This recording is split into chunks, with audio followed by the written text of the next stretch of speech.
permission to use this interview to show to college students and for media purposes, like the web or whatever, things like that. Is that okay? Okay. At least the first question would be, what do you not like about Christianity?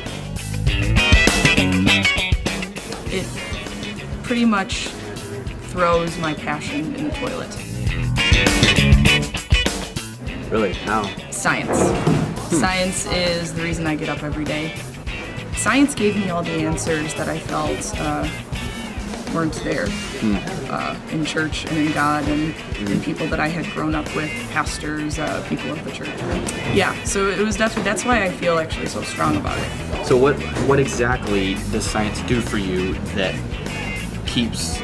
Christianity doesn't? You say Christianity puts your passion in the toilet. I mean, what exactly, how specifically? Well, I kind of feel like religion it's just sort of like, it's an easy way. Easy out. Yeah, it's an easy answer. It's an easy way for people to be like, oh, okay, science doesn't have the answers, so this will give us the answers. Okay. But the beauty of science is that we're okay with not having the answers. If someone was able to give evidence of a divine being of some sort, or some sort of hard, measurable evidence that was reproducible as well, we would gladly accept it. What would be hard, measurable evidence? Miracles, for example. They're random. There's no real criteria to measure them on. They just sort of happen, like faces in potato chips and people Walking on water, rising from the dead. Stuff like that. You cannot set up a contingency to reproduce that and come up with the same results. And here we go. Why do you need to? It wouldn't be a miracle if it had a contingency, would it? Well, isn't that the point of a miracle? That's what science is, though. Right. But I guess my question, and here we're going. Why do you need a contingency? What makes that the only acceptable way and miracles not acceptable? Based on what law or absolute you say it needs to be reproducible and testable in a scientific way?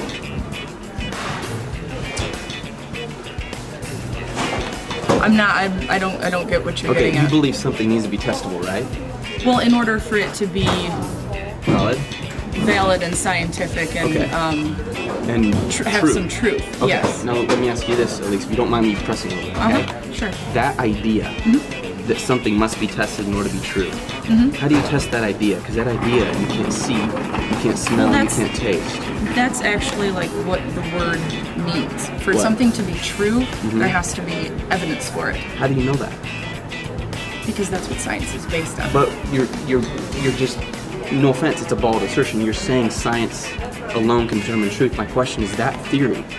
Have you tested that theory with science? How do you test that theory? Because that theory you can't see, you can't smell it, you can't put it under a microscope. But there's tons and tons and tons of different contingencies in physics and chemistry and biology that have followed that pattern and have stood the test of these tests and reproducible results and time really, and people over have the years, accepted them seeing as them progress in the true. Knowledge. Sure. Yes, I don't even know if that would be a really I hear what you're good saying. thing to do, but there's many things that fit into that. Right. And let me ask you this. No.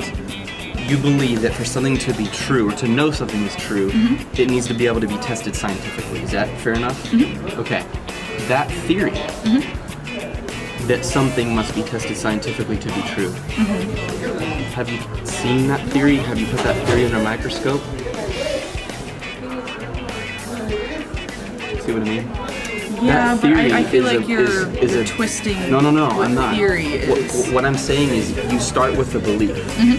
Your belief is that for something to be true, it must be tested by science. But that belief itself is not a scientific belief. It's just a belief. My question is, where are you getting that belief from? Because why do you believe in that belief? Because that belief cannot be tested by science. Because that belief is a concept. It's not a thing you can put under a microscope. Well, that's what we work with. We have concepts. But everything is numbers. Numbers are a theory, right? Right. This represents 2 is a concept. This represents 1. Right. But go ahead. I understand what you're saying, but I don't. I feel like if you, and I agree with you, we can test these things. I'm with you on that, okay? I just feel like if you start with a theory. For something to be true, I need to test it in science. Then that actually isn't true. You can't say that without what you're saying contradicts itself. That's my concern. Well, how are you using the word truth though? Because truth in common everyday use and truth in science, they're misinterpreted. But I'm just quite I'm just often. trying to take your philosophy on life, your view that something must be tested by science to be known to be true. That view itself cannot be tested by science. Therefore, you shouldn't even believe that. That's what I'm saying. You're saying one thing, but the very thing you say, Elise, right, contradicts itself. And I guess I'm trying to figure out how you cope with that. And in all respect to you. So there's so many instances of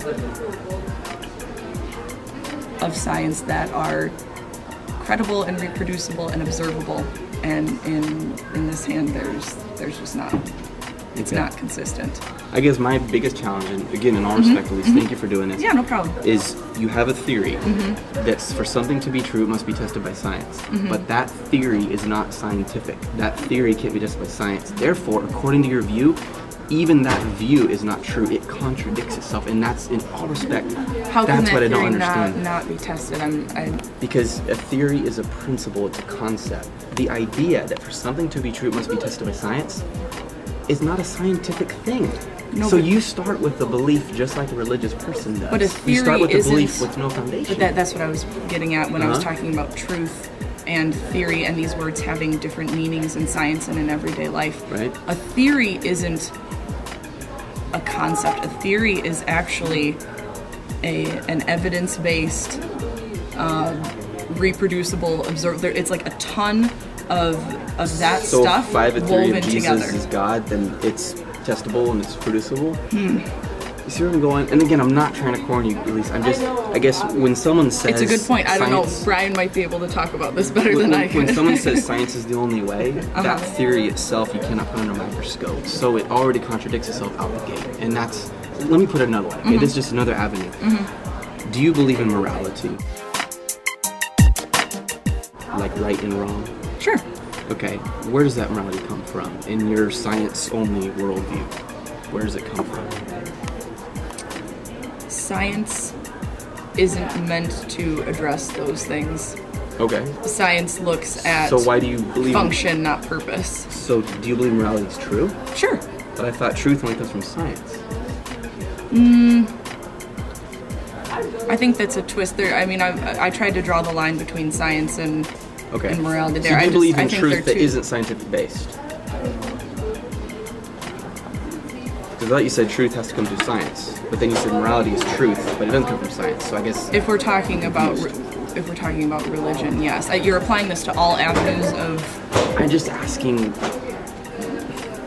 where does your morality? Okay, let me put it another way. Okay, do you believe it's ever? This is going to sound horrible. Okay. Okay. Is it ever right to torture to death a 3-year-old child? Of course not. Okay, and I agree with you. I have a reason why I believe that, but I'm curious, what is your reason for believing that's wrong? Because you're not supposed to kill people. Why? Because a long time ago, when people came around and they evolved and they had these structured lives and things that, they set up or whatever, it was just, that's the way it was. You're not supposed to kill people. But that's, in all respect, And that's at just least- something that even So if I happens just today. use that same reasoning, Jesus is God, He died for you, He rose from the dead, and that's just the way it is, and it's been that way, would you accept that? If I use the same thinking, it's just that way. No. So can you give me a reason why someone can't apply that same thinking to Jesus as you do to being wrong for torturing a child?